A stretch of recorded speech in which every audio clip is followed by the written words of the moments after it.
When I was growing up, everything was pinball. Pinball was everywhere. And in the 80s, Pac-Man came, which totally dominated the scene. 40 years later, video games have expanded into a $100 billion industry, with sporting events based off of these video games that often attract larger crowds than traditional sports. Esports have come a long way in the last couple of years, especially in high schools and colleges, so it is important to notice the possible benefits or downsides of it. Esports have come a long way in the last couple of years. We've seen it grow in high schools to the point where, I'm getting phone calls almost all the time on other campuses or other high schools wanting to get involved. They need to know what the benefits are. A good excuse to play video games whenever I want, and just playing a competitive level with different people. And I actually made a lot of my great friends thanks to the esports club in college. So it really got me to connect with a lot of people.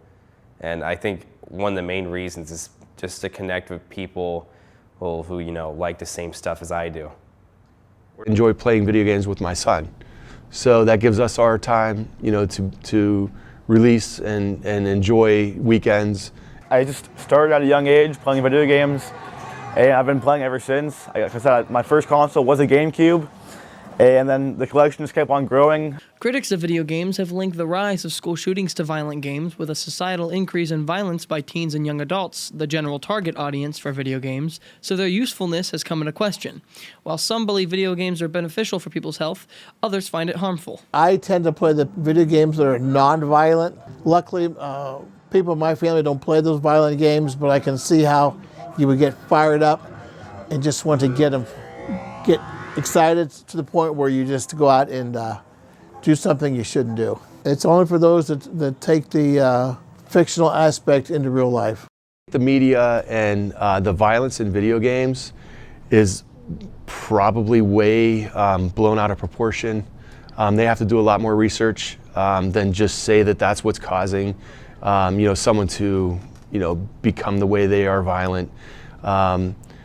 Video games, I believe, have nothing to do with it. In 2018, the World Health Organization determined excessive video gaming a disease known as gaming disorder, stating that studies suggest that gaming disorder affects only a small proportion of people who engage in digital or video gaming activities. However, people who partake in gaming should be alert to the amount of time they spend on gaming activities, particularly when it is to the exclusion of other daily activities. People who may be your basement dwellers or your, closet, like quiet kids are starting to come out and experience real life, soft skills. And it's interesting to see when they compete against each other that they actually are becoming more social. So the social activity is really good. And like I said, the soft skills are really strong as far as meeting new people and getting out in society.